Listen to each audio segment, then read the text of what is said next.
আপনার জীবন পরিবর্তন করা সম্ভব হবে না। ওলিদের শিরোমণি, ওলিদের মাথার তার, যার নাম হলো হযরতে আব্দুল কাদের জিলানী ও গিলানী রহমাতুল্লাহ আলাইহ। ওই আব্দুল কাদের জিলানী ও গিলানী রহমাতুল্লাহ আলাইহির কাছে একজন মুরিদ আসলো। আসার পরে বলে, হুজুর গো, আমি আপনার কাছে মুরিদ হতে চাই, কিন্তু হুজুর আমার একটা শর্ত আছে। বলে, কি শর্ত বলো?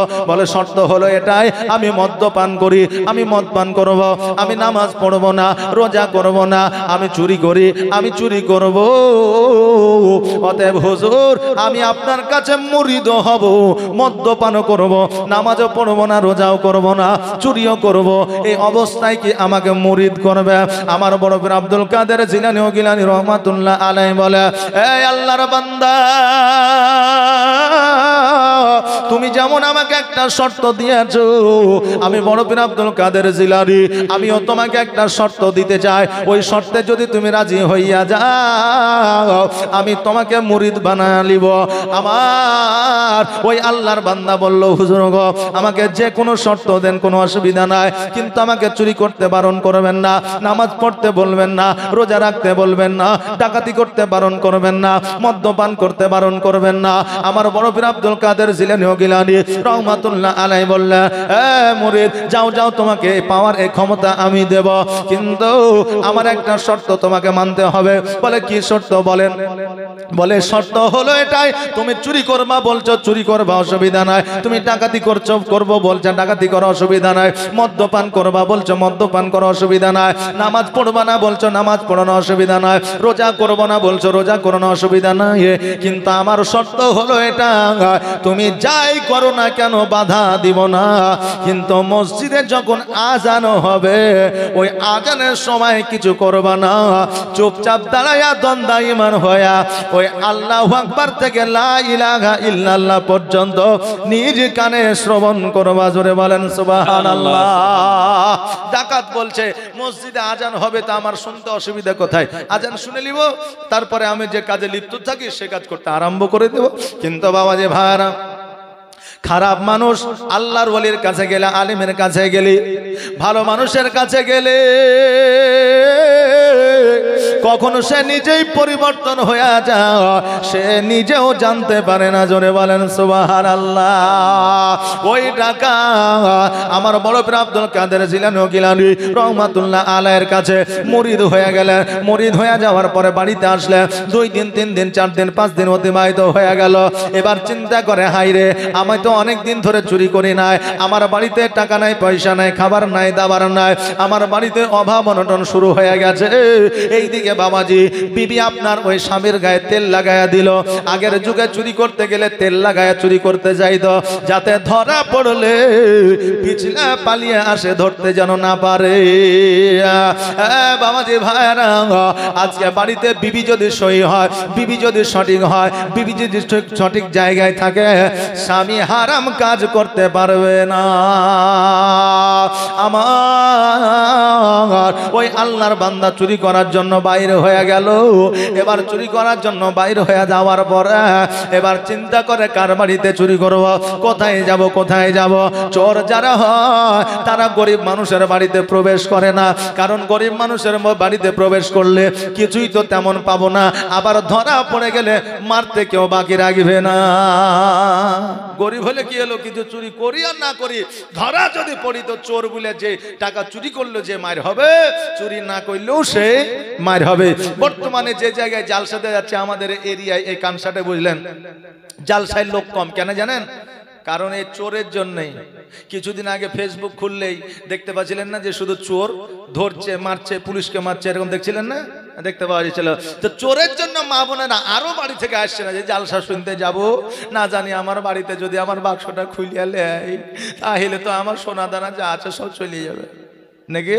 এই জন্য বলছে, এক কাজ করবো, তুই যা জালসা শুনতে, আমি আর যাচ্ছি না।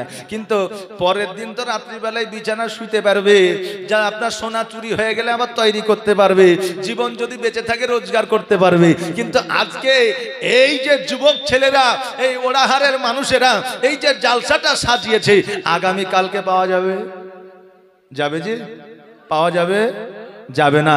এই জন্য বলবো, মা বোনেরা, আপনার বাড়িতে যাই থাকুক না কেন আল্লাহর ওয়াস্তে সঁপে দিয়ে জালসায় চলে আসে, আল্লাহর দায়িত্বে যেই জিনিসটা দিয়ে দেওয়া হয় সারা পৃথিবী চুরি হয়ে যাবে, কিন্তু তোমার দায়িত্ব দেওয়া জিনিসটা চুরি হবে না। এইটা বিশ্বাস করি না? করি না? জি করি। তো মাঠে আপনার সবজি লাগা আছে, মাঠে আপনার ধান লাগা আছে, গম লাগা আছে, তিল লাগা আছে, আপনি শুধুমাত্র পানি দেওয়ার সময় যান, আপনার লিরানোর সময় যান, আরো কাজের সময় যান, কিন্তু 24 ঘন্টাকে আপনি যোগান জি যোগান না। কিন্তু ওই জিনিসটাকে, ওই ফসলটাকে জিন্দা করে রেখেছে, ফসল ফলাইছে, এটা একমাত্র আল্লাহ। এই জন্য আল্লাহর উপরে ভরসা রাখুন, কারণ আল্লাহকে দায়িত্ব দিবেন, আল্লাহর কাজ আপনি করবেন, আল্লাহ আপনার কাজ করবে। জোরে বলেন সুবহানাল্লাহ। বাবাজি ভাইরা, আমার মা বোনেরা, ওই টাকার চিন্তা করতেছে কার বাড়িতে যাব, কার বাড়িতে চুরি করব, ডাকাতি করব। এবার বলতেছে কারো বাড়িতে টাকা নাই, সবাই তো গরিব, আজকে চুরি যদি করতে হয় আমি রাজার বাড়িতে চুরি করব। ওই ডাকাতের আপনার লোকটা রাজার বাড়িতে ঢুকে গেছে। রাজার বাড়িতে ঢুকে যাওয়ার পরে হীরা সোনা মণিমুক্ত একটা ব্যাগের মধ্যে ঢুকায় নিয়েছে। ঢুকায় নেওয়ার পরে ব্যাগটা ঘাড়ে নিয়েছে, আর ঘাড়ে নিয়ে আপনার রাজপ্রসাদ দিয়ে চলতে আরম্ভ করেছে। যেমনই চলতে আরম্ভ করেছে, এইদিকে মসজিদে ফজরের আজান শুরু হয়েছে। আল্লাহু আকবার, আল্লাহু আকবার, আল্লাহু আকবার, আল্লাহু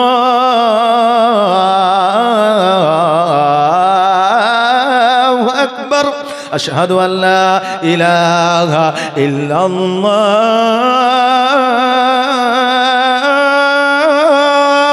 আশহাদু আল্লা ইলাহা ইল্লাল্লাহ। আজানটা বাবা পুরা দেওয়া যাবে না, কারণ যারা বুড়া মানুষ বিছানায় ঘুমিয়েছে তাদের এক পালর ঘুম হয়েছে, এই আজানের আওয়াজ তাদের কানে পৌঁছালে বদনা দিয়ে উঠে উজু করে নামাজ পড়া শুরু করে দিবে। যে নামাজ শুরু করে দেয়, না জানি ফজরের আজান হয়ে গেল। সকালবেলায় মৌলবীকে দোষ দিবে, আচ্ছা মৌলবী তোরা পাইয়েছিলি যে দুপুরে 10টার সময় আজান দেওয়া শুরু করেছে। বলবে কি বলবে না? বলবে। বাবাজি ভাইরা, আজান যেমন শুরু হয়ে গেল, ওই ডাকাত চিন্তা করলো আমার হুজুর বড় পীর আব্দুল কাদের জিলানী গিলানী রহমাতুল্লাহ আলাইকে কথা দিয়েছি, আজান হইলে আজান শুনবো, এই শর্ত আমার বড় পীর দিয়েছে। এবার আজানের সময় দন্দায়মান হইয়া ব্যাগ ঘাড়ে লইয়া দাঁড়ায়া আছে। ও চিন্তা করে আজান শেষ হলেই পালাবো, আজান শেষ হলেই পালাবো, নইলে ধরা পড়ে গেলে একটা মারো মাটিতে পড়বে না। এইভাবে আপনার চোখটা বন্ধ করে দাঁড়ায় আছে।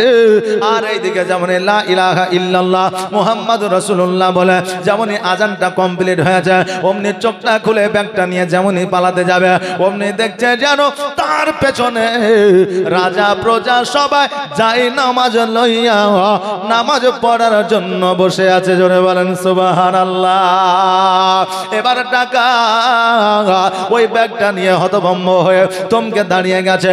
রাজা বলতেছে, বাবারে আজকে তুমি মেহমান হইয়া আমার বাড়িতে এসেছো, আজকে তুমি ইমামতি করো, আজকে তুমি নামাজটা পড়াও। ডাকাত বলে, হুজুর আমি তো চোর চুরি করার জন্য এসেছি, এই যে সোনা দানা আপনার ঘর থেকে আমি নিয়েছি, আমি আসলে নামাজি নয়, আমি আসলে মুমিন ব্যক্তি নয়, আমি আসলে মুত্তাকিন ব্যক্তি নয়, আমি হলাম একটা চোর, আপনার বাড়িতে চুরি করতে এসেছি, অতএব এই চুরি করে নিয়ে পালাইতেছিলাম, আমি নামাজ পড়াতে পারবো না, আমার দ্বারা নামাজ পড়া সম্ভব হবে না। এবার রাজা বলতেছে, এ আল্লাহর বান্দা শোনো রে, আজকে তুমি যদি মুমিন না হও, আজকে যদি তুমি যাও চোর হও, ডাকাত হও, তবে আজান যখন হইতেছিল ওই আজানটা পুরোপুরি তুমি শ্রবণ করতেছিলে কেন? কারণ আজান শোনার লক্ষণ হলো একজন মুমিনের। জোরে বলেন সুবহানাল্লাহ। অতএব শোনো রে, মেহমানের নামাজ আল্লাহ কবুল করে, অতএব তুমি আমার মেহমান, তুমি নামাজ পড়াও, তোমার পেছনে আমরা নামাজ পড়ব। এবার এই বান্দা চিন্তা করে, আল্লাহ গো, নামাজ পড়ার মতো আমার তো কোনো ক্ষমতা নাই, সূরা ফাতিহা জানি না, আলিফ বা তাসা জানি না, কেমন করে নামাজ পড়ে সেটাও জানি না, কেমন করে নামাজ পড়াবো? আমি নিজেকে চোর বললে এই রাজা বিশ্বাস করে না। আল্লাহ কি করব কি করব? ইতিমধ্যে লক্ষ্য করে দেখতেছেন, জানো হঠাৎ করে আমার বড় পীর আব্দুল কাদের জিলানী গিলানী রহমাতুল্লাহ আলাইহি হাজির হয়ে যায়। সিনার মধ্যে বুকের মধ্যে জড়ায় নিয়ে যায়, বুকের মধ্যে জড়ায় নেওয়ার পরে আবার যেন ছেড়ে দিয়ে যায়। আর আমার বড় পীর আব্দুল কাদের জিলানী গিলানী রহমাতুল্লাহ আলাইহি বলে দিলাম, আরে আল্লাহর বান্দা, আমি তোমাকে এমন একটা পাওয়ার দিয়ে দিলাম, এখন থেকে কোরআনের শোনা তো দূরের কথা, 30 পারা কোরআনের হাফেজ বানায়া দিলাম। জোরে বলেন সুবহানাল্লাহ। আল্লাহর সেরা সংবিধান 30 পারার যে কোরআন আমল করে যে ইনসান সে হয় কামিলে ঈমান। জোরে বলেন সুবহানাল্লাহ। আল্লাহর সেরা সংবিধান 30 পারার যে কোরআন আমল করে যে ইনসান সে হয় কামিলে ঈমান। মা কোরআন পড়ে সব সময়, মায়ের বুক ভিজে যায় কান্নায়, গর্ভেতে 10 মাসেতে চুপি চুপি কোরআন শুনে যায়। ও বাবা যে ভাড়া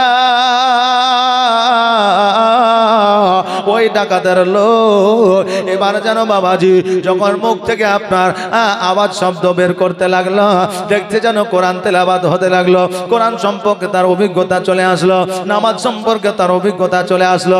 নামাজের ইমামতি করলেন, সালাম ফিরালেন, দোয়া করলেন, দোয়া করার পরে বললেন, ও রাজা, আমি আজকে আপনার বাড়িতে চুরি করতে এসেছিলাম, এই সোনাদানাগুলো আপনার, এই সোনাদানা আপনাকে দিলাম, আমি পুনরায় বাড়ি যাচ্ছি। এবার বাবা ওই রাজা ডাক দিয়া বলল, আল্লাহর বান্দা শোনো, আজকে তুমি চোর হয়ে আমার বাড়িতে এসেছিলে কিনা তা জানি না, তবে আমি আজকে রাজা, আজকে তুমি মেহমান হইয়া আমাকে নামাজ পড়িয়েছ বলে আজকে সোনা দানাগুলো আমি তোমাকে উপহার স্বরূপ দিয়ে দিলাম। জোরে বলুন সুবহানাল্লাহ। একদিন ইমামতি করার কারণে রাজা যদি সোনা দানা মণিমুক্তা এক ব্যাগ দিয়ে দিতে পারে, আজকে আমরা ইমামের বেতন বাদ দিয়াও ওই ইমামের হাতে আমরা 200-100 করে টাকা কি দিতে পারি না? পারি কি পারি না? অনেক জায়গায় দেখবেন যুবকেরা আছে একটু দয়াবান, কাজ করে এসেছে, কাজ করে আসার পরে ইমাম সাহেবের সঙ্গে মোলাকাত করে, হুজুর 500 টাকা লেন, মিষ্টি ফিষ্টি খায়। এই যদি মুসল্লি দেখে লাই যে অমুক যুবক 500 টাকা দিয়েছে, ও কালকেই মিটিং বসাবে, অমুকের বেটা কেন 500 টাকা দিবে, ওই টাকাটা ওকে না দিয়ে মসজিদে দিতে পারতো। আরে ওর নিয়ত তো আছে ইমামকে দিবে, মসজিদে কেন দিবে? মসজিদে দেওয়ার টাকা আলাদা, ইমামের টাকা আলাদা না? আলাদা নয়, আলাদা। আমার বাবাজি ভাইরা, কথাগুলো কান দিয়ে শুনবেন, মনে কিছু নেবেন না, যেটা বাস্তব সেটাই আমি বলি। আজকে বাবাজি ভাইরা, ইমাম যখন কাজকর্ম করে তখন আমাদের মনে হয় এটা আমাদের বাদশা। জি, ইমাম যদি মাঠে ঘাটে কাজ করে, বাপরে আমাদের ইমাম কাজ করছে রে, হ্যাঁ, ইমাম হয়ে কাজ কেন করবে, বলি কি বলি না? কিন্তু কাজ করা কে হারাম নাকি? জি হারাম? হারাম নয়। কাজ করা হলো আমার নবীর সুন্নাত, কর্ম করা হলো আমার নবীর সুন্নাত, কারণ আমার নবীজি নিজে কর্ম করেছে। হালালি কর্ম যদি হয় সেটা হলো সুন্নাতি কর্ম।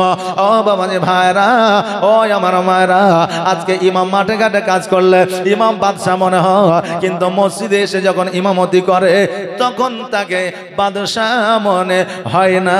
4000 টাকা 5000 টাকা বেতন দিই, একটা বাদশার বেতন কিন্তু 4-5 হাজার টাকা নয়। আজকে যে দেশের প্রধানমন্ত্রী, তার 1 থেকে 1.5 লক্ষ টাকা স্যালারি, নাকি বলেন? হ্যাঁ, 1 থেকে 1.5 লক্ষ টাকা স্যালারি।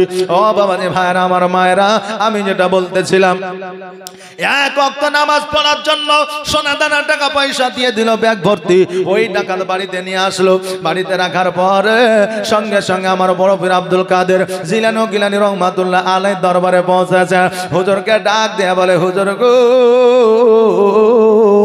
আজকে রাত্রে একটা অলৌকিক ঘটনা ঘটে গেছে, একটা অলৌকিক দৃশ্য ঘটে গেছে। বলে কি ঘটেছে?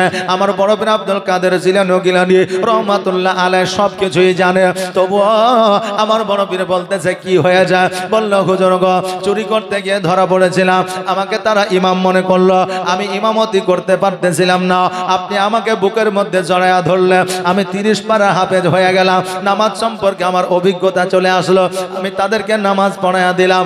হুজুর আমি বলেছিলাম মদ্যপান করব, চুরি করব, আমি বলেছিলাম নামাজ পড়ব না, রোজা করব না, তবে হুজুর গো আমি কথা দিলাম আজকে থেকে মদ্যপান করব না, চুরি করব না, তবে নামাজ পড়ব কি পড়ব না এই গ্যারান্টি দিতে পারবো না। তবে হুজুর গো ওযু করলে কি হয়, নামাজ পড়লে কি হয়? আমার বড় পীর আব্দুল কাদের জিলানী গিলানী রহমাতুল্লাহ আলাইহি বললেন, ওযু করলে চেহারা উজ্জ্বলতা বাড়ে, ওযু করলে তোমার শরীরের জীবাণুটা ঝরে, ওযু করলে পারে তোমার মস্তিষ্ক ভালো থাকে।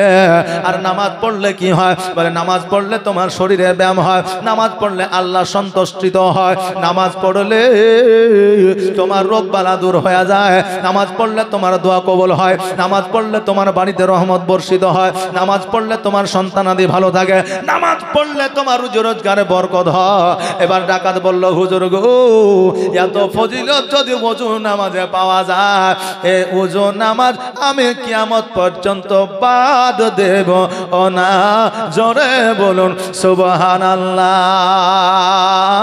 আপনাদের বোঝাতে চাইছিলাম যে নিজের জীবনকে পরিবর্তন করতে চাইলে আলেমের কাছে যাইতে হবে, হাদিস ও কোরআন সম্পর্কে অভিজ্ঞতা বাড়াতে হবে, আল্লাহর ওলির কাছে যাইতে হবে, তবে জীবন পরিবর্তন হবে, নচেৎ জীবন পরিবর্তন করা সম্ভব নয়।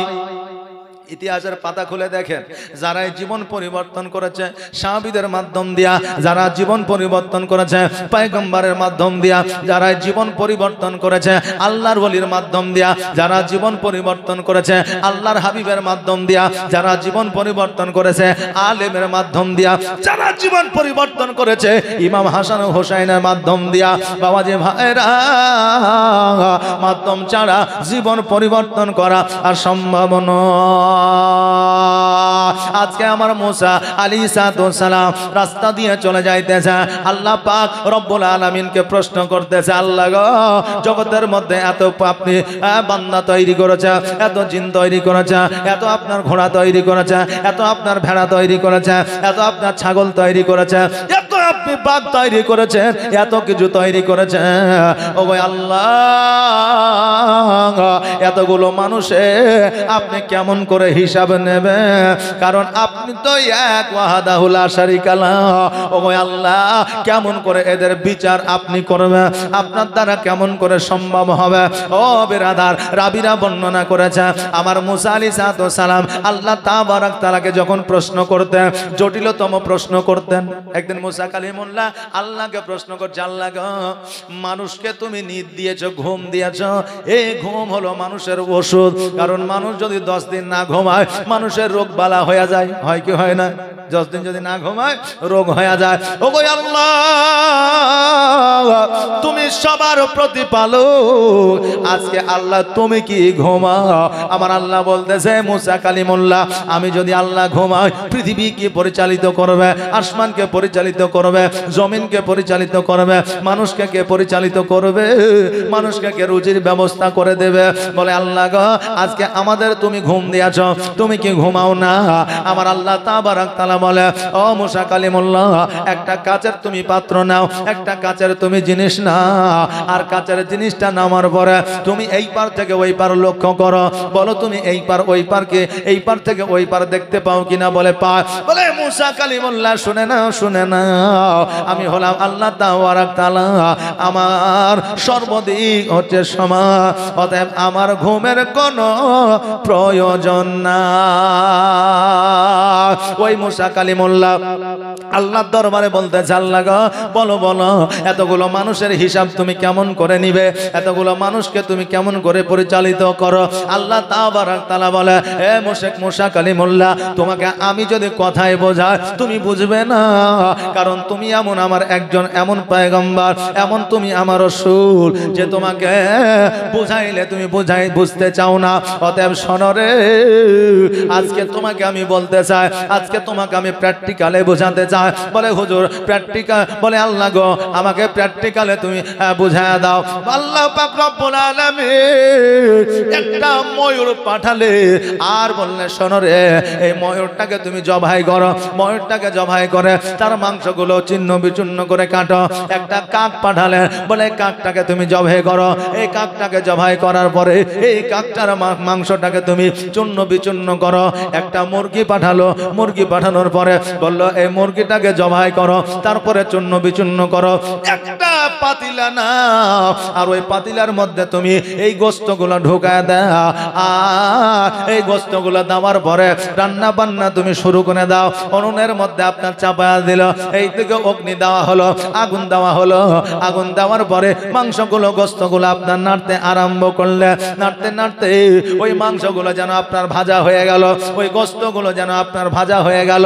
তারপরে পানি দিয়ে দিলেন, পানি দিয়ে দেওয়ার পরে আপনার গোশতটা যেন রান্না হয়ে গেল। রান্না হয়ে যাওয়ার পরে মুসা কালিমুল্লাহ বলতেছে আল্লাহ গো এই গোশতগুলো কি করব, কারণ কাকের গোশত তো খাওয়া যাবে না। ও গো আল্লাহ এই গোশতগুলো কি করব? আমার আল্লাহ তাবারক তাআলা বলে এ মুসা কালিমুল্লাহ আর দেরি করিও না, দেরি করিও না, এই গোশতগুলো লইয়া তুমি একটা পাহাড়ের উপরে যাও, আর পাহাড়ের উপরে যাইয়া ওই গোশতগুলোকে তুমি ঢেলে দাও। এবার মুসা কালিমুল্লাহ আলাইহিস সালাম ওই গোশতগুলোকে লইয়া আপনার পাহাড়ের উপরে ঢালিয়া দিলেন। এবার ঢালিয়া দেওয়ার পরে আমার আল্লাহ তাবারক তাআলাকে বলতেছে ও ভাই আল্লাহ এবার কি করব? বলে আমার আল্লাহ বলে মুসা এবার তুমি ওই গোশতগুলোর মধ্য থেকে কোনটা কায়ার গোশত, কোনটা কাকের গোশত, কোনটা হচ্ছে তোমার ময়ূরের গোশত, কোনটা হচ্ছে মুরগির গোশত, এই গোশত থেকে তুমি বার করো আর আমাকে দেখাও কোনটা কাকের, কোনটা ময়ূরের, কোনটা মুরগির। সম্ভব হবে? গোশত চূর্ণ বিচূর্ণ করে কাটার পরে সেটাকে ভাজার পরে রান্না করার পরে এবার প্রত্যেকটা মাংসের কালার তো একই হয়ে যায়, সম্ভব তো হবে না। আমার মুসা আলাইহিস সালাম বলে আল্লাহ গো এটা আমার দ্বারা সম্ভব নয়, কি করে হতে পারে? এটা তো আমি চিহ্নিত করতে পারবো না। আমার আল্লাহ তাবারক তাআলা বলে এ মুসা কালিমুল্লাহ তুমি চিহ্নিত করতে পারবে না? বলে না।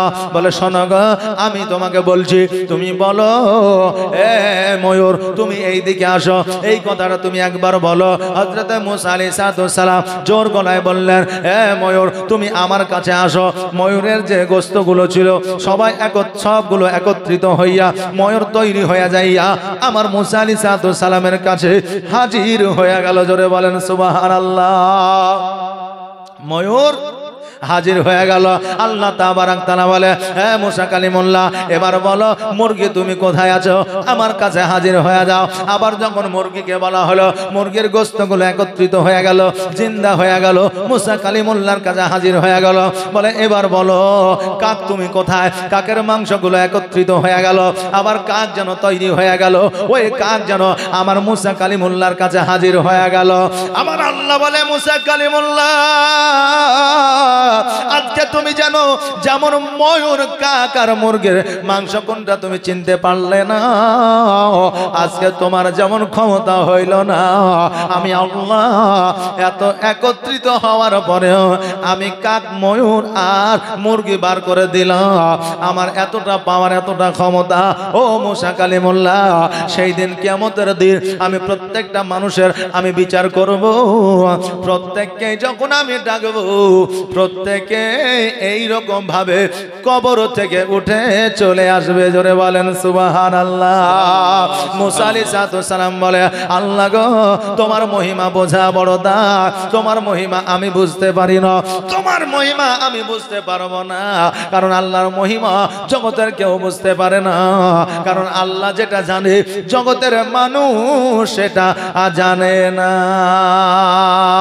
মুসা আলাইহিস সালাম আল্লাহ তাবারক তাআলাকে বললেন আল্লাহ গো আজকে তোমার এত মহিমা, আল্লাহ গো আজকে তুমি চন্দ্র তৈরি করেছো, সূর্য তৈরি করেছো, জমিন তৈরি করেছো, আসমান তৈরি করেছো। ও আল্লাহ আমি মুসা কালিমুল্লাহ, আমি আপনাকে একবার এক নজরে দেখতে চাই। জোরে বলেন সুবহানাল্লাহ।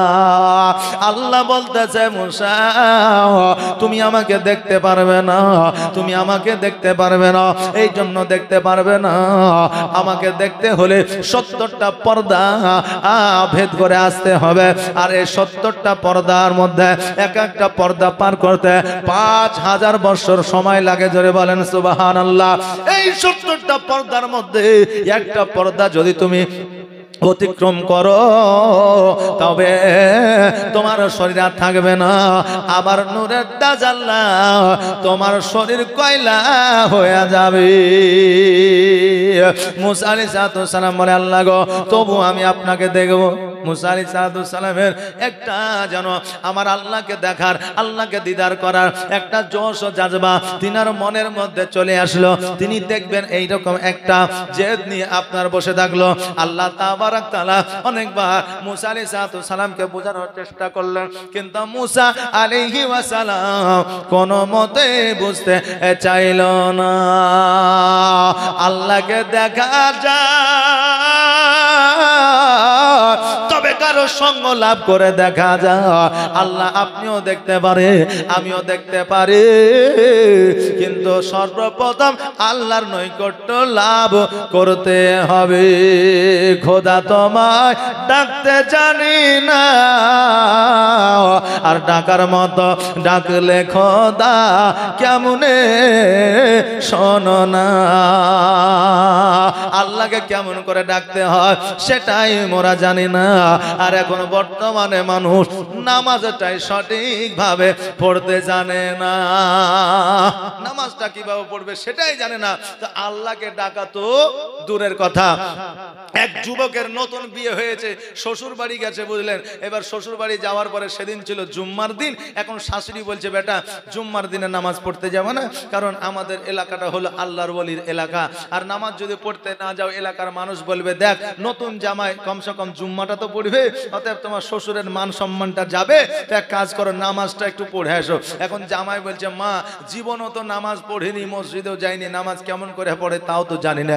এখন শাশুড়ি বলছে খ্যাপা কোথাকার, নামাজ পড়াকে আর শিখতে হয়, তুমি মসজিদে যাবা আর যেমন করে দেখবা লোকে নামাজ পড়ছে অমনি করে দেখে দেখে নামাজ পড়ে নিবা। আচ্ছা বলেন এইরকম দেখা মুসল্লি আছে না নাই? জি আছে। মসজিদে যাবে আল্লাহু আকবার নিয়াত বাঁধলে চলছে, এই দেখো দেখ তাকাচ্ছে। ওকে যদি বলা হয় যে ভাই ইমাম সাহেব যে সূরাটা পড়লে কি সূরা পড়েছে বলেন, তো বলে কে জানে আমার জানা নাই। ওকে যদি বলা হয় যে ভাই মসজিদে কটা ফ্যান আছে, চট করে বলে 15টা, মানে নামাজ পড়তে পড়তে ফ্যান করা আছে সব গোনা হয়ে গেছে। কথা বুঝলেন না? এইরকম লোক আছে, দেখার লোক আছে। জুম্মার দিনে একজন অপরজনকে দেখছেন নামাজ পড়ছে, দেখে দেখে যে নামাজ হবে না তা নয়, তবে সর্বসময় দেখে নামাজ হবে না। প্র্যাকটিক্যালি দেখার শিকার জন্য যদি আপনি কয়েকদিন দেখে নামাজ পড়েন আল্লাহ হয়তো এই নামাজটা কবুল করতে পারে, কিন্তু সারা জীবন দেখে দেখে পড়বেন তাইলে হবে না। এখন জামাই বলছে যে তাইলে মা এক কাজ করেন একটা লুঙ্গি দেন, কারণ আমরা লুঙ্গি পরে মসজিদে যাই। এখন জামাইকে যদি লুঙ্গি দেয় তো শ্বশুরের পরা লুঙ্গি দিবে না পুরনো লুঙ্গি দিবে? নতুন লুঙ্গি দিবে। নতুন লুঙ্গি পরে মসজিদে চলে গেছে, যাওয়ার পরে দেখছে সবাই নামাজ পড়ছে, শুধু একমাত্র ইমামই বসে আছে। ইমাম কেন বসে আছে? কারণ ইমাম আগে মসজিদে যায়, আর আগে যদি মসজিদে না যায় তো মুসল্লিরা কথা বাড়ায় যে ইমাম সাহেব তো অন্যান্য দিন দেরি করে আসছে কিছু বলি না, তো কমসে কম এই জুম্মার দিনে তো আগে আসবে, টাঙ্কিতে পানি আছে কিনা সেটা দেখবে, হ্যাঁ তারপরে বদনাগুলো ঠিক ঠিক ভাবে সাজানো আছে কিনা সেটা দেখবে। ইমামটা তো একটু আগে আগে আসবে। এমন ইমাম আমরা পেয়েছি যে জুম্মার দিনেও আগে আসে না। এই জন্য এখনকার ইমাম সাহেবেরা চিন্তা করে যে মুসল্লির কথা শোনার চাইতে না শোনাই ভালো, আগে যাব তাহিয়াতুল ওযু দুখুলুল মসজিদ পড়ে চুপচাপ বসে থাকবো, যার যখন মন যাবে সে তখন আসবে, নাকি বলেন? এই ইমাম সাহেব আগে যাইয়া নামাজ সব পড়ে নেওয়া হয়। এই জন্য ইমাম সাহেব বসে আছে, এই দেখছে হারে ভগবান গোলা থেকে তো সবাই চলে গেছে কৃষ্ণনগর পর্যন্ত, এখন তার যদি সাত ধরে তাইলে তো সাত পাবো না। ভগবান গোলায় যারা আছে তাদের সাত ধরলেই সাত পাবো। তো ইয়াদের সাথ ধরি। এখন দেখছি ইমাম সাহেব বসে আছে, তো সবাইকে এই দেখি এই সরেন তো হটেন তো দিয়ে যাইয়া ইমাম সাহেবের পেছনে বসে আছে। আচ্ছা এইরকম মুসল্লি আছে না নাই জুম্মার দিনে? হ্যাঁ, কাতার ফুল হয়ে গেছে, তাও এই সপ্তাহ হটতো একটু আগে যা বসবে। ও জানে যে আগের কাতারে নামাজ পড়লে নাকি বেশি হয়, কিন্তু ও এটা জানে না যে মুসল্লিদেরকে সরাইয়া সরাইয়া আগে গেলে নেকি কমে যায়, অর্থাৎ যে ওর আগে শুধু যাওয়াই হয়। কথা বুঝলেন না? আগে শুধু যাওয়াই হয়। অতএব যে যখন যাবেন সারিবদ্ধভাবে মসজিদে আপনি কাতার করে বসবেন, কাউকে দুঃখ দিয়ে কথা দিয়ে কাউকে ডাইয়া ওপর দিয়ে আগের কাতারে যাবেন না। বাপজি ভাইরা, এখন ওই মুসল্লি যায় ইমামের পেছনে বসে আছে, খুতবা হয়েছে, খুতবা হওয়ার পরে ইমাম সাহেব আল্লাহু আকবার আলহামদুলিল্লাহি রাব্বিল আলামিন আর রহমানির রহিম মালিকি ইয়াউমিদ্দিন ইয়াকা না'বুদু ওয়া ইয়াকা নাস্তাঈন সূরা ফাতিহা পড়ে সূরা মিলিয়েছে। এবার সূরা মিলিয়ার পরে যখন রুকু সেজদায় গেছে, এদিকে জামাই রুকু সেজদায় গেছে, আর জামাই যেমনই রুকু সেজদায় যাওয়া তার নতুন লুঙ্গি খড় করে মার দেওয়া আছে, পেছন দিকে বেড়ে গেছে, আর পেছনের মুসল্লির মাথায় বেঁধে জামাইয়ের লুঙ্গি উঠেছে যে, আর জামাইয়ের লুঙ্গি যেমনই উঠে গেছে, জামাই মনে করছেন নামাজের মধ্যে হয়তো আছে, কারণ ও তো জীবনে মসজিদে যায়নি, নামাজও পড়েনি, জানেই না যে নামাজের মধ্যে কি নিয়ম নীতি আছে। পরের রেখাতে যখন ইমাম সাহেব সূরা ফাতিহা পড়ে সূরা মিলিয়ে আবার রুকু সেজদায় গেছে, এই জামাই জানা মতে প্লেস করে ইমামের লুঙ্গিতে মাথা ঢুকিয়ে ইমামের লুঙ্গিকে তুলে দিয়েছে। এখন ইমাম সাহেব বলছে ওই পাগলা কোথাকার, তো ও ঘুরিয়ে বলছে ওই পাগলা কোথাকার, ও ভাবছে নামাজে ইয়াও আছে। বাবজি ভাইরা, তো নামাজের মধ্যে ইয়া নাই, ও মনে করছে আছে। বেরাদার, তো যুবকদের, আপনার ছেলেদের, আপনার সন্তানদের কাছে মাদ্রাসা, এই ওড়াহার মাদ্রাসা বহু পুরনো মাদ্রাসা। কারণ আমি 2003-04 দিকে মাদ্রাসায় যখন ছিলাম, তখন এই মাদ্রাসা দুমদাম চলতো, তখন এই মাদ্রাসায় বড় বড় আলেম তৈরি হয়েছে। অতএব বহু পুরনো মাদ্রাসা, কমসে কম কোরআন শিক্ষা দেওয়ার জন্য এই মাদ্রাসায় পাঠান, নামাজ শিক্ষা দেওয়ার জন্য এই মাদ্রাসায় পাঠান। কারণ নামাজ যদি শিখে, কোরআন যদি শিখে, তাহলে আপনার জানাজাটা আপনার সন্তান পড়াতে পারবে। অতএব যার সন্তান, যার বাপের জানাজা পড়ায়, তার মতো ভাগ্যবান জগতের মধ্যে আর কেউ থাকে না। জোরে বলেন সুবহানাল্লাহ। জানাজা পড়াইতে গেলে শুধু যে আলেম হতে হবে এটা কথা নয়, জানাজা নামাজ পড়া জানতে হবে, কোরআন জানতে হবে, নামাজ পড়তে হবে, দাড়ি রাখতে হবে, মাথায় টুপি দিতে হবে, সুন্নাতি পোশাক, সুন্নাতি লেবাস পড়তে হবে, তবে আপনার বাপের জানাজা আপনিও পড়াতে পারেন, কোনো অসুবিধা না। অতএব নিজের সন্তানকে একটু মাদ্রাসায় পাঠানোর চেষ্টা করবেন। আল্লাহ তাবারক তাআলা যেন সেই তৌফিক দান করেন। সকলে বলেন আমিন সুম্মা আমিন। আমার মুসা কালিমুল্লাহ আল্লাহকে বললেন, আল্লাহ গো, আমি আপনাকে দেখব, কারণ আমার মনে বড় আশা, মনে বড় আকাঙ্ক্ষা, মনে বড় সাধ। ওগো আল্লাহ, আজকে আপনাকে আমি দেখতে যাই, আপনাকে আমি দেখব। আল্লাহ গো, দয়া করে আমাকে দেখা দেন, দয়া করে দেখা দেন। আমার আল্লাহ তাবারক তাআলা বললেন, হে মুসা কালিমুল্লাহ, তোমার সঙ্গে আমার সাক্ষাৎ হবে না, তোমার সঙ্গে আমার দেখা হবে না, কারণ তোমার সঙ্গে দেখা করতে গেলে তুমি জলসে যাবে, তুমি পড়ে যাবে, আমার নূরের তাজাল্লা তুমি সহ্য করতে পারবে না। আমার সঙ্গে যদি কেউ দেখা করে, একজনই আছে, যিনি হলো আমার আখিরি পয়গম্বর মুহাম্মদুর রাসূলুল্লাহ সাল্লাল্লাহু তাআলা আলাইহি ওয়াসাল্লাম, সে ছাড়া আর অন্য কেউ দেখা করতে পারবে না। মুসা আলাইহিস সালাম বললেন, আল্লাহ গো, আমি আপনাকে দেখতে চাই, দেখতে চাই, দেখতে চাই। আমার আল্লাহ তাবারক তাআলা একবার নয়, দুইবার নয়, আপনার তিনবার মুসা কালিমুল্লাহকে ফিরায় দিয়েছে। চারবারের বেলা যখন মুসা কালিমুল্লাহ বুঝতে চাইল না, আমার আল্লাহ তাবারক তাআলা বললেন, তুমি চলে আসিও তোর পাহাড়ের বুকে, তোর পাহাড়ে তোমার সঙ্গে আমার সাক্ষাৎ হবে। জোরে বলুন সুবহানাল্লাহ। মুসা আলাইহিস সালাম আল্লাহকে দেখা করবেন, সাক্ষাৎ করবে, এই করবে আপনার পশু পাখি আর আপনার তার উম্মাত উম্মতি সকলকে খবরটা দিয়ে দিল, আগামী কালকে আমি আল্লাহ তাবারক তাআলার সঙ্গে দেখা করব, আমার প্রভুর সঙ্গে আমি সাক্ষাৎ করব, আমার খোদার সঙ্গে আমি সাক্ষাৎ করব। তোমরা সকলে চলো, চলো, আমার খোদাকে তোমরা যদি দেখতে চাও, সবাই যেন মুসা আলাইহিস সালামের সঙ্গে চলতে আরম্ভ করলেন। এবার এইদিকে হযরত জিবরাইল আলাইহিস সালাম, উনিও মুসা আলাইহিস সালামের সঙ্গ লাভ করলেন। জিবরাইল আলাইহিস সালাম মুসা আলাইহিস সালামকে বুঝাইতে চাইছে, হে মুসা কালিমুল্লাহ, আমি হযরত জিবরাইল আলাইহিস সালাম আজ পর্যন্ত আল্লাহর নিকটতম যাইতে পারি না, আজ পর্যন্ত তো আল্লাহ তাআলাকে আমি দেখতে পাই না, কারণ আমি হলাম নূরের তৈরি, আমি হলাম আল্লাহর ফেরেশতা জিবরাইল। আজকে তুমি আল্লাহ তাবারক তাআলাকে দেখতে চাও, আল্লাহ নূরের তাজাল্লা সহ্য করতে পারবে না। আবার মুসা আলাইহিস সালাম বললেন, জিবরাইল, আমার মনে বড় সাদ, মনে বড় আশা, আমি আল্লাহ তাবারক তাআলাকে দেখতে চাই, আমি আল্লাহ তাবারক তাআলাকে দেখব, অতএব আমি দেখতে পাবো, এটাই আমার মনে বড় আশা। এবার আপনার তোর পাহাড়ের কাছে এসেছে, তোর পাহাড়ের কাছে আসার পরে এবার তোর পাহাড়ের উপরে যখন প্রবেশ করবে, যখন তোর পাহাড়ের উপরে উঠবে, আমার আল্লাহ তাবারক তাআলা বলতেছে, হে মুসা, আজকে তোমাকে আমি বলতে চাই, আজকে তোমার সঙ্গে জীবজন্তু পশু পাখি, তোমার সঙ্গে উম্মত উম্মতি যারা এসেছে সকলকে ওই জায়গায় রেখে দাও, পাহাড়ের উপরে যেন না আসে, কারণ এই জায়গায় সাক্ষাৎ তোমার আর আমারও হবে, এই জায়গায় খেলা হবে তোমার আর আমার। জোরে বলেন সুবহানাল্লাহ। এই জায়গায় দেখা সাক্ষাৎ যেহেতু তোমার আমার হবে, কথাবার্তা যেহেতু তোমার আমার হবে, অতএব আর কারোর আসার দরকার নাই, তারা দূর থেকেই দেখে নিবে, এখানে আসতে তারা পারবে না। এখন বাবাজি ভাইরা, আপনার এলাকায় আপনার পাশে যদি আপনার দুই টিমের খেলা হয়, তো এখন ফিল্ডের মধ্যে যদি সবাই ঢুকে যায়, তো ওই জায়গায় খেলা হবে? হবে জি? হবে না। প্লেয়ার খেলবে আর দর্শকেরা চারি সাইডে দাঁড়িয়ে বসে দেখবে, তবেই খেলাটা হবে। আমার আল্লাহ তাবারক তাআলা বললেন যে তুমি আসো, তোমার সঙ্গে আর কারো দরকার নাই, তারা দূর থেকেই দেখবে। আসলে খেলাটা তো তোমার আর আমার হবে। জোরে বলেন সুবহানাল্লাহ। মুসা আলাইহিস সালাম হযরত জিবরাইল আলাইহিস সালামকে সঙ্গে করে নিয়ে চললেন। এবার বাবাজি ভাইরা, কিছু দূর যাওয়ার পরে আমার আল্লাহ তাবারক তাআলা ডাক দেয়া বলে, হে জিবরাইল, দেরি করিও না, দেরি করিও না, আজকে তোমারও আসা যাবে না। তুমিও মুসা আলাইহিস সালামের কাছ থেকে তুমিও দ্রুত সরে যাও, তুমিও দূরে চলে যাও। জিবরাইল আলাইহিস সালাম বলে, হে মুসা কালিমুল্লাহ, আমারও এই জায়গায় থাকা যাবে না, অতএব আমাকে চলে যেতে হবে।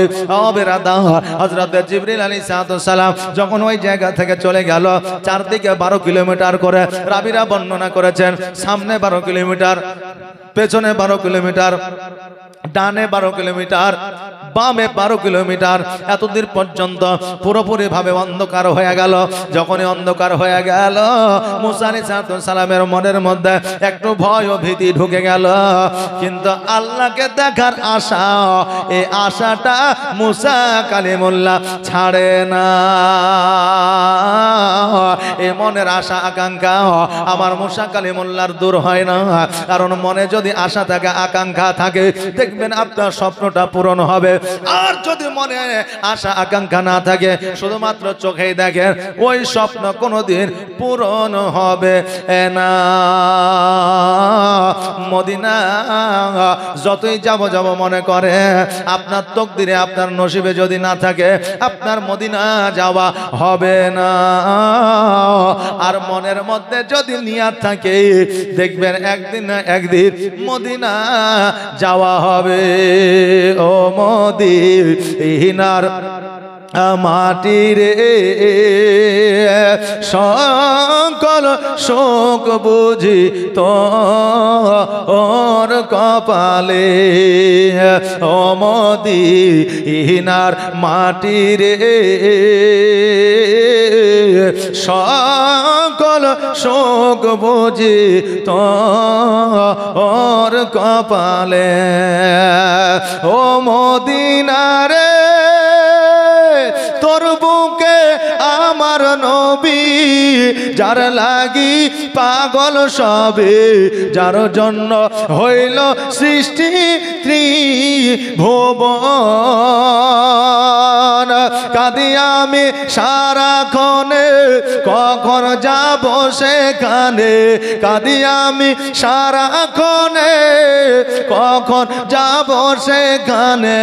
সহে না, সহে না আর পরাণে। ও মদিনার মাটি রে, সকল শোক বুঝি তোর কপালে। ও মদিনারে পাখি যদি হইতাম আমি, উড়ে উড়ে যেতাম আমি যেথায় মোর আছে নবী মোস্তাফা। কাছে নাই টাকায় আমার, সাথে নাই পাখায় আমার, কেমনে কেমনে যাব ও বলো না। ও মদিনার মাটি রে সকল শোক বুঝি তোর কপালে। আল্লাহুম্মা সাল্লি সাইয়্যিদিনা মাওলানা মুহাম্মদ ওয়ালা আলি সাইয়্যিদিনা মাওলানা মুহাম্মদ সাল্লাল্লাহু আলা মুহাম্মাদিন সাল্লাল্লাহু মুহাম্মদ। হরদম ज़बान से निकालो पाक नामे मोहम्मद, हरदम ज़बान से निकालो शफियाना मुहम्मद। बाबा जी भाईराम আমার মুসা আলাইহিস সালাম অন্ধকারের মধ্যে চিন্তা করে, আল্লাহ গো আমাকে ভয় লাগুক আর যাই লাগুক না কেন, তোমাকে যে দেখার আশা আকাঙ্ক্ষা করেছি আমি মুসা আলাইহিস সালাম আপনাকে দিদার করতে চাই। আল্লাহ তুমি আমাকে দেখা দাও, আমাকে দিদার দাও। এই অন্ধকারের জায়গায় মুসা আলাইহিস সালাম যখন বারবার আল্লাহকে দেখার জন্য আবদার করতে লাগলেন, আমার আল্লাহ তাবারক তাআলা শুধুমাত্র একটা পর্দা হালকা করে যেমনই সরাছে, অমনি যেন আমার আল্লাহর নূরের তাজাল্লা ওই পাহাড় পর্বত তোর পাহাড় যেন পুড়ে ছাই হয়ে গেছে। জোরে বলেন সুবহানাল্লাহ। ওই পাহাড় পুড়ে যেন আপনার ছারখার হয়ে গেছে। আমার মুসা আলাইহিস সালামের সঙ্গে যিনারা এসেছিল তিনারাও যেন আপনার ঝলসে গেছে। এইদিকে মুসা আলাইহিস সালাম অজ্ঞান হয়ে আপনার পাহাড়ের উপরে পড়ে আছে। আল্লাহর কি কুদরত দেখা, আল্লাহ রাসূল মুসা আলাইহিস সালাম ওই জায়গায় যদি মনে করতেন পুড়ে ছারখার হয়ে যেত, কিন্তু আল্লাহ রাসূল সাল্লাল্লাহু আলাইহি সাল্লাম পুড়ে ছারখার হয় না, ওই জায়গাতে অজ্ঞান হয়ে গিয়েছিলেন। জোরে বলেন সুবহানাল্লাহ। মুসা আলাইহিস সালামের যখন জ্ঞানটা ফিরল, আল্লাহকে বলে, আল্লাহ গো আজকে আমি আপনাকে দেখতে চেয়েছিলাম কিন্তু দেখতে পাইলাম না। আমার আল্লাহ বলে, মুসা আজকে একটু নূরের তাজাল্লায় যদি তোমার এই অবস্থা হয়, আমি যদি 70টা পর্দা যদি অতিক্রম করে বাহিরে হয়ে আসি, পৃথিবী আর থাকবে না, পৃথিবী ঝলসায় যাবে, পুড়ে যাবে। অতএব আমার আর বাইরে আসা যাবে না, আর বাইরে আসা যাবে না। মুসা আলাইহিস সালাম বলে, আল্লাহ গো আমি আর আপনাকে দেখবো না, তবে আল্লাহ আমার সঙ্গে যে উম্মতি এসেছিল, আমার সঙ্গে যে আপনার ছাগল বকরি উট দুম্বাগুলো এসেছিল, তারা তো ঝলসে গিয়েছে, তারা তো পুড়ে গিয়েছে, তারা তো মারা গিয়েছে। আল্লাহ আমি যখন পুনরায় শহরে ফিরে যাব, তখন আমাকে ওই কাফের বেদিন ইহুদিরা বলবে, এ মুসা তোমার প্রভুকে দেখতে গিয়েছিলে, তোমার আল্লাহকে দেখতে গিয়েছিলে, বলো বলো আজকে তোমার আল্লাহ কেমন যে এই মানুষগুলোকে মেরে দিয়েছে। ও ভাই আল্লাহ দয়া করে আজকে ওই সমস্ত জীবজন্তুগুলো মানুষগুলো প্রাণ তুমি ফিরাইয়া দাও। হযরত মুসা আলাইহিস সালাম বারবার বারবার দোয়া করতেছে। আল্লাহ তাবারক তাআলা বললেন, এ মুসা কালিমুল্লাহ, আজকে তোমার দোয়া আমি কবুল করব। তবে আমার একজন আখেরি পয়গম্বর আছেন যার নাম হলো মুহাম্মদ রাসূলুল্লাহ সাল্লাল্লাহু তাআলা আলাইহি ওয়াসাল্লাম। ওই আমার নবীর ওসিলায় তুমি দোয়া চাও, আমি পুনরায় সবাইকে জিন্দা করে দিব। নবীর প্রেমে পাগল হইলে, নবীর প্রেমে পাগল হইলে আমার আল্লাহ তাআলা খুশি। নবীর দরুদ পড়ো দিবানিশি। জোরে বলেন ইয়া রাসূলুল্লাহ। আর একটু জোরে হবে না? আর একটু আওয়াজ দিয়ে, আর একটু আওয়াজ দিয়ে, এমন আওয়াজ দিব যেন সোনার মদিনায় পৌঁছে যায়। আওয়াজ দিয়ে বলেন ইয়া রাসূলুল্লাহ। নবীর প্রেমে পাগল হইলে, নবীর প্রেমে পাগল হইলে আমার আল্লাহ তাআলা খুশি। নবীর দরুদ পড়ো দিবানিশি, নবীর দরুদ পড়ো দিবানিশি। আমার নবীর প্রেমে পাগল হইলে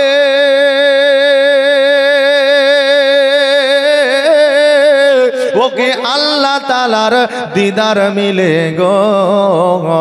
জোরে বলেন সুবহানাল্লাহ। নবীর প্রেমে পাগল হইলে আমার আল্লাহ সাক্ষাৎ মিলে। জোরে বলেন সুবহানাল্লাহ। ওকে নবীর প্রেমে পাগল হইলে আমার আল্লাহ তাআলার দিদার মিলে গো। থাকো যদি যদ বাহালে, থাকো যদি যদ বাহালে হইয়া প্রেম উদাসী। নবীর দরুদ পড়ো দিবানিশি। নবীর প্রেমে পাগল হইলে, নবীর প্রেমে পাগল হইলে আমার আল্লাহ তাআলা খুশি। নবীর দরুদ পড়ো দিবানিশি, নবীর দরুদ পড়ো দিবানিশি। আমার নবীর নামে, আমার নবীর দরুদে এত পাওয়ার, এত পাওয়ার। আদম আলাইহিস সালাম জগতে আসার পরে আমার আল্লাহ তাবারক তাআলা যখন জগতের মধ্যে নিক্ষেপ করলেন, জগতে আসার পরে হাওয়া আলাইহিস সালামের সঙ্গে সাক্ষাৎ করার জন্য এত দোয়া করেছে, এত দোয়া করেছেন, আল্লাহর দরবারে কবুল হয় না। আর যেমনই আমার নবীজির ওসিলায় দোয়া করেছে, আল্লাহ কারেন্টের মতো ওই দোয়া কবুল করেছে। আল্লাহ তাবারক তাআলা বলে, হে আদম আলাইহিস সালাম বলো বলো, আজ পর্যন্ত তুমি দোয়া করেছো কিন্তু আমার মুহাম্মাদের নাম নাও না। আজকে তুমি আমার মুহাম্মাদের নাম নিলা, আজকে আমার নবীর ওসিলা নিলা কেন? তুমি কেমন করে জানলে যে আমার নবীর নাম নিলে তোমার দোয়া কবুল হবে? আদম আলাইহিস সালাম বলেছিলেন, ওগো আল্লাহ, আমি আজ পর্যন্ত এতদিন ধরে তোমার দরবারে দোয়া করে আমার দোয়া কবুল হয় না। আল্লাহ গো, আজকে আমি ওই মুহাম্মদের নাম নিয়েছি কিন্তু মুহাম্মদ সম্পর্কে আমার অত অভিজ্ঞতা নাই। কেন না? আমি যখন জান্নাতে ছিলাম, জান্নাতের গেটে গেটে মুহাম্মদ রাসূলুল্লাহ, লা ইলাহা ইল্লাল্লাহ মুহাম্মদ রাসূলুল্লাহ, আমি এই নামটা যখন দেখেছি আমার ওই নামটা স্মরণে ছিল না। আমি আজকে চিন্তা ভাবনা করলাম, আজকে আমার আল্লাহর নামের পাশে একজনের নাম আছে, ওই নামটা না জানি কার। আজকে ওই নামের ওসিলায় দোয়া চাইব, ওই নামের ওসিলায় যেমনই আপনার কাছে দোয়া চেয়েছি, আমার এই দোয়া কারেন্টের মতো আপনার দরবারে কবুল হয়েছে। জোরে বলেন সুবহানাল্লাহ, সুবহানাল্লাহ। ও বেরাদা, আজকে আহলে সুন্নাত আল জামাতের মানো, যখন নামাজের মধ্যে, যখন জামাতের মধ্যে, যখন মাহফিলের মধ্যে দোয়া কমপ্লিট করে সমাপ্তি ঘটায়, তখন লা ইলাহা ইল্লাল্লাহ মুহাম্মাদুর রাসূলুল্লাহ বলে। বলে কি বলে না? জি জি বলে। অন্যান্য ফেরকার মানুষেরা এটা বলে না। বিরহমাতিকা ইয়া আরহামার রাহিমিন হয়ে গেল, বা হইল রব্বানা তাকাব্বাল মিন্না ইন্নাকা আনতাস সামিউল আলিম, মুখে হাত বুলিয়ে নিল। অনেকে হাত পর্যন্ত বুলায় না। কিন্তু আহলে সুন্নাত আল জামাতের এমন একটা আকীদা, আহলে সুন্নাত আল জামাতের এমন একটা আকীদা, আল্লাহ ওয়ালাদের এমন একটা আকীদা যে নবীর কালেমা ছাড়া এরা দোয়া সমাপ্তি ঘটায় না। কারণ আমার আল্লাহ তাবারক তাআলা নিজেই বলেছেন, যে দোয়ায় আমার মুহাম্মাদের নাম নয় ওই দোয়া আমি আল্লাহ কবুল করি না। জোরে বলেন সুবহানাল্লাহ। নবীর ওসিলা ছাড়া আমি আল্লাহ দোয়া কবুল করি না। ও বাবা জি ভাইরা আমার মায়েরা, আজকে আদম আলাইহিস সালাম বিবির জন্য দোয়া করলো, বিবির সঙ্গে সাক্ষাৎ পাওয়ার জন্য, বিবি স্বামীর সঙ্গে সাক্ষাৎ পাওয়ার জন্য দোয়া করলো। আর আজকে বর্তমানে আমরা স্বামীর জন্য দোয়া করি না, স্বামী বিবির জন্য দোয়া করে না। যদিও করে তো বরদোয়া, জি যদিও করে তো বরদোয়া। একজন বিবিকে পাশে বসিয়ে নিয়ে দোয়া করছে যে আল্লাহ আমার বালা মুসিবত তুমি উঠিয়ে লাও। পাশে দোয়া কমপ্লিট করার পরে সাইডে তাকিয়ে দেখছে যে ওর স্ত্রী নাই। জি তো এখানে বোঝা যাচ্ছে যে সবচাইতে ওর বালা মুসিবত হইলো ওর বিবি। জি এই জন্য এবার বিবি নাই, এখনো চিন্তা করছে দোয়া করে তো ফেসে গেলাম।